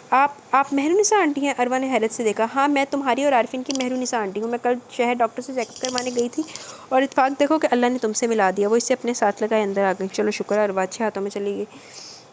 देखो बेटा, ये सारा खेल राबिया बाजी का रचाया हुआ खेल है। मुझसे या मेरी बेटियों से भागते हुए उन्होंने कभी ज़्यादा देर के लिए ये भी नहीं सोचा कि अगर सौतन ही बनना होता तो बहुत पहले मैं इनकी सौतन बन चुकी होती और आज सिप्तैन शिराजी की राजधानी पर राज कर रही होती। मगर मैं कभी सौतन बनने का सोच भी नहीं सकती। ऐसे काम सिर्फ वो खुद कर सकती हैं। तुमसे आरफीन का निकाह करवाने से पहले काश वो मुझसे कुछ रब्ता कर लेती, तो फिर मैं उनको बताती। जो औरत खुद किसी की सौतन बनना पसंद नहीं करती, वो अपनी बेटी को किसी की सौतन कैसे बना सकती है। आरफीन मेरी बेटियों के लिए सिर्फ एक भाई है और हमेशा भाई बन के ही रहेगा। सिर्फ मुझसे भागने के लिए उन्होंने ना जाने कैसे कैसे खेल खेले और क्या क्या जाल बिछाए, मगर अफसोस कि वो खुद इस जाल में फंस चुकी हैं। इनका खेल नाकाम हो चुका है। मेहरुनिसा बहुत ही आराम और तहम्मुल से बात करती थी और अरवा हैरान बैठी इनकी बातें सुन रही थी। राबिया शिराजी इस औरत से भाग रही थी जो खुद अपनी ज़ात में अंजुमन थी, जिसके सुकून पर रश्क आता था। मेहरुनिसा, कौन है ये लड़की? बाबा जान को निकाह निपटा कर अंदर आए तो इस्तफसार कर ही लिया। आपके पोते की बीवी है, ये आपकी बहू है। मेहरुनिसा मुस्कुरा रही थी। बहू? वो छंबे से बोले और मेहरुनिसा ने हाथ पकड़ कर इनको पास बिठा लिया और रफ्ता रफ्ता आरफीन की दास्तान हयात सुनाना शुरू कर दी। बाबा जान की आंखें खुली जा रही थी। आज रमज़ान का पहला अशरा शुरू हो रहा था। हर तरफ रमज़ान मुबारक की तैयारी और खुशी की गहमा गहमी देखने में नजर आ रही थी। हवेली में भी तैयारियां अरूज पर थी। सभी लोग खुशी थे, मगर बाबा जान चुप चुप से फिरे थे। जो कुछ इन पर इंकशाफ हुए थे वो कुछ कम भी तो नहीं थे। सब कुछ इतनी जल्दी और इतनी आसानी से कबूल करने वाला भी नहीं था, लिहाजा इनकी खामोशी इनकी संजीदगी बजा थी। क्या बाबा जान मेरे वजूद को कबूल करने की वजह से परेशान? अरे नहीं बेटा, तुमको गलत फहमी हो रही है। मैं बाबा जान की रग रग से वाकिफ़ हूँ। वो तुम्हारी वजह से नहीं, सिर्फ आरफीन की वजह से परेशान है कि माँ की ऐसे ख़तरनाक खेल और अज़ाइम में वो कब तक फंसा रहेगा, क्या करेगा आकर। मेहरुनिसा ने अरवा का हाथ थपकते हुए इसे तसल्ली दी। अरवा को हवेली आया 4 दिन हो चुके थे, लेकिन इन लोगों ने अभी तक आरफीन को अरवा के बारे में नहीं बताया था और ना ही इससे कोई रब्ता किया था, क्योंकि बाबा जान ये देखना चाहते थे कि ज़िंदगी के इस अहम और हसास मोड़ पर आकर आरफीन खुद क्या फ़ैसला लेता है, क्या करेगा या फिर वो क्या कर सकता है। लिहाजा फैसले और अंजाम की बाग आरफीन के हाथ में थी और आरफीन को ये खबर ही ना थी कि वो बिना किसी चैलेंज के आजमाया जा रहा है। इसके प्यारे से परख रहे हैं। पूरे गांव में शाम के साए ढले जा रहे थे और पूरा गांव शाम की लपेट में आता जा रहा था। आज सबका पहला रोज़ा था। सभी गर्मी, भूख और प्यास से थके थके लग रहे थे जब अचानक हवेली में आरफीन की गाड़ी आके ठहरी। आरफीन? मेहरुनिसा आंटी फ़ौरन कुर्सी छोड़ के खड़ी हो गई। आरफीन ने छुपकर सीट पर सोते हुए हानि को उठाया और आगे बढ़ गया। गुलामो बाबा, गाड़ी से मेरा सामान निकाल के ले आओ। उसने अंदर बढ़ते हुए आवाज़ दी थी और इसकी आवाज़ पर हानि कसमस आकर रह गया। आरफीन, तुम इस वक्त सब खैरियत है ना? मेहरुनिसा आंटी ने जल्दी से आगे बढ़कर हानि को उठाकर अपने कंधे से लगा लिया। जी खैरियत है। बाबा जान कहाँ हैं? उसने छूटते ही पूछा। अंदर होंगे, वो इशारा करते हुए खुद भी इसके साथ ही आ गई। आरफीन, मेरा बच्चा? बीबी जाने से देखते ही बाजू फैला दी। अस्सलाम वालेकुम बाबा जान। बीबी से मिलकर वो इनके तरफ बढ़ा। वालेकुम अस्सलाम। इनका अंदाज़ लिया दिया था। आरफीन ने इन्हें चौंक कर देखा। इनके मजाज की खफकी दूर से ही नज़र आ रही थी। यकीनन बाबा जान को भी कहीं से खबर हो गई होगी। वो दिल ही दिल में सोच कर रह गया। बाबा जान वाइस्तगी से बोला। जी कहिए बरखुरदार, हम सुन रहे हैं, आप फरमाइए, क्या फरमाना है। लहजा संगीन, बेलचक और दो टोक था। मैंने आज वो काम किया है जो मेरे बाबा को करना चाहिए था और वो मुझे भी बहुत पहले कर देना चाहिए था। आरफीन का सर झुका हुआ था, अंदाज धीमा था, मगर लहजा मजबूत और पुरसकून था। बताओ। बाबाजान ने सवालिया नज़रों से देखा। मैंने जोएला को तलाक दे दी है और शराजी हाउस अपनी माँ के नाम लिखकर खुद हमेशा हमेशा के लिए इस घर को छोड़ दिया है। मेरी माँ हमेशा मुझे घर छोड़ देने की धमकी देकर इमोशनल ब्लैकमेल करती थी। आज मैंने वो काम किया कि इनको घर भी नहीं छोड़ना पड़ेगा और मैं भी आज़ाद हो जाऊँगा। अब वो इस घर में रहेंगे फिर छोड़ देंगे, इनकी मर्ज़ी। मैं वो घर छोड़ आया हूँ। मैं हमेशा हमेशा के लिए वहाँ आ गया हूँ जहाँ मेरे बाबा को होना चाहिए था। आरफीन की बात पे बाबाजान की आंखों में चमक उतरी थी। क्या ये सब करके तुम खुश हो? हाँ मैं खुश हूँ, क्योंकि अब मैं साफ़ सुथरी आज़ाद ज़िंदगी गुजारूंगा। लेकिन बाबाजान अभी भी आपका मुजरिम हूँ। मैं आपसे शर्मिंदा हूँ। मैंने अपनी माँ के कहने पर आपसे झूठ बोला था, आपसे कुछ छुपाया था, जिसके लिए मैं आपसे शर्मिंदा हूँ। आप प्लीज़ मुझे माफ़ कर दें बाबाजान। मैं हालात और वाक़यात की वजह से मजबूर था। आरफीन ने इनके सामने सर झुकाकर हाथ जोड़ दिए थे और बाबाजान देखते रह गए। एक ये आरफीन की शर्मिंदगी थी जो हाथ जोड़ के माफ़ी की तलबगार थी, और एक इसके बाप सिप्तैन की शर्मिंदगी थी जिसने नज़र तक न मिलाई और हमेशा के लिए मुंह मोड़कर न जाने कहाँ चला गया था। बाबाजान के ख्याल में इस शर्मिंदगी से ये शर्मिंदगी बेहतर थी, जो अपने गुनाह, अपनी गलती का एतराफ़ करके माफ़ी मांगने का हौसला भी रखती थी। गोया कम हौसला इंसान अगर अच्छा काम नहीं कर सकता तो फिर बुरा काम भी ना करे। बाबाजान प्लीज़ मुझे माफ़ कर दें, उसने दोबारा कहा, और बाबाजान ने आगे बढ़कर इसे सीने से लगा लिया। अरे बेटा, माफ़ी कैसी? जितने अच्छे काम तुमने सर अंजाम दिए इसके लिए तो तुम माफ़ी के नहीं इनाम के हकदार हो। आज तुमने मर्द बन के दिखाया, मर्दों वाला काम किया तुमने, दिल खुश कर दिया तुमने। वो इसका कंधा थपक कर बोले, इनाम? हाँ बेटा, इनाम। हमने तुम्हारे लिए एक लड़की पसंद किया, बहुत जल्द हम तुम्हारी शादी कर देंगे। हमारी बहुत ख्वाहिश थी कि तुम हमारी पसंद से शादी करो, ये लड़की हमारी पसंद तो तुम्हारा इनाम है। मगर बाबाजान, वो हानि की माँ। आरफीन चकरा गया था। वो हानि की माँ ही होगी बेटा, एक मुकम्मल परफेक्ट माँ, एक सगी माँ। वो इसे तसल्ली दे रहे थे, लेकिन आरफीन की हालत देखने वाली थी। वो राबिया शराजी से बच के निकला तो बाबाजान के हत्थे चढ़ गया था। Babajan, this is not fair. अच्छा, आई एम सॉरी, मैं कोई शादी नहीं कर सकता, मैं पहले शादीशुदा हूँ। देखो बेटा, सोच लो। मैं कुछ सोचना नहीं चाहता। आरफीन, मान जाओ, ये लड़की बहुत अच्छी है, हमें भी पसंद है। मेहरुनिसा ने भी कहा था। मैं नहीं मान सकता। प्लीज़ सर, मान जाए ना। अरबा की धीमी आवाज़ पर आरफीन ने करंट खा के देखा। वो बीबी जान के पहलू में बैठी धीमे से कहते हुए मुस्कुरा रही थी। अरबा, तुम यहाँ? वो बेसाख्ता तेज़ी से इसके करीब आया। ये मेरा घर है, मैं यहाँ नहीं आऊँगी तो और कहाँ जाऊँगी? इसने पुरसकून और पुरएतमाद लहजे में कहा था। मगर तुम्हें यहाँ का पता मुझे मेरी आंटी लेकर आई हैं। आप इतने परेशान क्यों हो रहे हैं? अरबा ने खफकी से कहा था, और आरफी ने हैरत से मेहरुनिसा की तरफ देखा।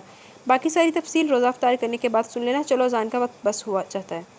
मेहरुनिसा ने सबको फ़ौरन उठने का हुक्म दिया और आरफी ने तो बामुश्किल इफ्तार किया और जल्दी जल्दी सारी तफसील पूछने लगा कि अरबा यहाँ तक कैसे पहुँची। चलो, शुक्र है मिल गई। ईशा की नमाज और तरावी पढ़ने के बाद वो हवेली आया तो सभी अपने अपने कमरों में बंद आराम करने जा चुके थे, इसलिए वो भी मज़ीद कहीं ठहरे बगैर अपने बेडरूम की तरफ आ गया। आज ऐसा पहली बार ऐसा हो रहा था कि अपने बेडरूम में जाते वक्त इसके कदम सरशार, रिलैक्स और बहके बहके हो रहे थे। इसकी चाल में अपनी मंजिल, अपनी मोहब्बत, अपना सुकून पा लेने का नशा हमक रहा था। दिल की खुशी अंग अंग में रची हुई थी। इसके दिलो दिमाग पर सरूर सा छा रहा था। आज इसके दिल से, इसके दिमाग से, इसकी ज़ात से कई बोझ हट गए थे। आज वो एक फ़्रेश पर्सनैलिटी महसूस हो रहा था। वो अपने कमरे के दरवाजे के सामने आकर ज़रा देर के लिए ठहर सा गया। अंदर से अरबा के बोलने की आवाज़ें आ रही थी। वो अपने जज्बों का जहान आंखों में आबाद के अंदर दाखिल हुआ था और पहली नज़र को ही करार आ गया। अरबा बेड पे खेलते हानि के ऊपर झुकी इसे प्यार बार बार चूम रही थी और वो अरबा के चेहरे को छू छू कर खुश हो रहा था। इसकी गूं और कलकारियाँ पूरे कमरे में बिखरी हुई थी। क्या सारा प्यार आज ही करने का इरादा है? वो भी आकर हानि की दूसरी साइड पर बैठ गया। मैं इसे सारी उम्र प्यार करूं तो मेरा प्यार ख़त्म नहीं होगा। मेरी जान, मेरा honey, I love you so much. वो कहते कहते इसे भेंच कर फिर से चूमने लगी और वो खुश हो रहा था। ऐसा इजहार तुम मुझसे नहीं कर सकती? आरफी ने अरवा का हाथ पकड़ लिया। इसे अरवा के हाथ बहुत पसंद थे। वो अक्सर इसकी हथेली पर प्यार करता था। आपको मेरे इजहार की क्या ज़रूरत है? अरवा का अंदाज़ खफा सा था। अरवा, मुझे ही तो तुम्हारे इजहार की ज़रूरत है। मुझे आज तक किसी ने नहीं चाहा। मैं सबका मफाद बना रहा हूँ। सिर्फ तुम हो जो मुझे चाहोगी और मेरी खुशी की इंतहा नहीं रहेगी। आरफीन का लहजा अजीब सा हो रहा था। अरवा बेसाख्ते से देखने पर मजबूर हो गई। और फिर मुझे कौन चाहेगा? अरवा ने भी मोहब्बत मांग ली थी। आरफीन मुस्कुरा उठा था। तुम खुद ही तो कहती हो सर, दिल के हिसाब रहने दे, ये कभी पूरे नहीं होते। मोहब्बत दिल का खाता अंधा होता है, कभी भरता ही नहीं, चाहे हिसाब किताब के लिए कितने ही औराक स्याह हो जाएं। और आज मैं भी तुम्हें यही कहूँगा कि हिसाब दिल रहने दो। बस मोहब्बत को बगैर हिसाब किताब के चलने दो। जितनी तुम्हें मेरी चाह हुई तुम मुझे इतना चाह लेना, और जितनी मुझे तुमसे मोहब्बत हुई मैं तुम्हें इतनी मोहब्बत कर लूँगा। लेकिन यार, आज तुम्हें ये भी बता दूँ कि तुमसे मेरा रिश्ता पहली नज़र में ही बन गया था और इस रिश्ते का नाम मोहब्बत था। ये मुझे आज मालूम हो रहा है। वो रफ्ता रफ्ता इसे अपने करीब करता जा रहा था। सर, एक बात कहूँ आपसे? कहो मेरी जान, क्या कहना है? वो गंभीर बोझिल लहजे में बोला। यूँ लग रहा था जैसे वो अभी अभी नशा कर आया। मैंने अभी ईशा की नमाज और तरावी पढ़नी है। आप हानि को संभालिए, मैं वज़ू करूँ। हैं? आरफीन यकदम तड़प के हवासों में लौट आया। मगर अरवा? सर, मैंने सुबह रोज़ा रखना है। वो सख्ती से घूर के बोली। यार मेरे पास कुछ देर और बैठो प्लीज़, मैं तुम्हें गुड न्यूज़ देता हूँ। कैसी गुड न्यूज़? आज जब मैं यहाँ आ रहा था तब अहमद अंसारी ने मुझे कॉल की थी। वो तुम्हारी बहन सारा के लिए रिश्ता लेकर जा रहे हैं और मुझे पूरी उम्मीद है कि उसे इनकार नहीं होगा। सारा और अहमद की एंगेजमेंट हो जाएगी। आरफी ने इसे बात बताते बताते दोबारा से बाहों में भर लिया। अरवा के चेहरे का रंग बदला था मगर वो फ़ौरन ही संभल गई। मुझे ऐसी गुड न्यूज़ से कोई सरोकार नहीं, सबकी अपनी अपनी ज़िंदगी जो जैसे चाहे जैसे हमारी बुला से। वो सर झटक कर बोली, लेकिन मैं तो वैसे जीना चाहता हूँ जैसे तुम चाहोगी। वो गुस्ताखी पर माइल था। मैं भी वैसे ही जीना चाहती हूँ सर, मेरा सब कुछ भी सिर्फ आप हैं। यार ये बार बार सर क्यों? वो झंझलाया था। तो फिर? वो इस्तफामियाँ देखने लगी। आरफीन, सिर्फ आरफीन। अलबत्ता अगर मूड हो तो साथ में जानू का इजाफा भी कर सकती हो। वो शौक हो रहा था। नहीं नहीं, सिर्फ आरफीन ही काफ़ी है। वो घबरा के बोली। तो फिर कहो। आरफीन वो आहिस्तगी से बोली। जी मेरी जान, मुझे जाने दीजिए, मैंने वज़ू करना है। फिर वही बात। वो चुप होकर रह गया और अरबा मुश्किल अपना आप छुड़ा के वज़ू करने चली गई और वो हानी के साथ खेलता हुआ इसके नमाज से फारिग होने का इंतज़ार करने लगा। जी तो कैसा लगा आपको ये खूबसूरत सा नावल? अपनी राय का ज़रूर इजहार कीजिएगा। तो इंशाल्लाह एक और नावल अपने अख्ताम को पहुंचा। इंशाल्लाह कल हम मिलेंगे विद न्यू नावल। तो जैसा कि आपको मैंने बताया था कि वो पुलिस बेस्ड जो तीसरा नावल था हम भी वफ़ा निभाएंगे, इंशाल्लाह वो स्टार्ट करेंगे, जो अरीज शाह की फरमाइश पे, क्योंकि उसने वो सुनना था तो अब वो पढ़ेंगे। उसके बाद इंशाल्लाह मैं पढ़ूँगी, मेरी एक और लिसनर ने फरमाइश की थी उसके वो जो नावल था, यार क्या नाम था उसका, किस धज धज से कोई मकतल में गया, राइटर का नाम नहीं मुझे याद आ रहा।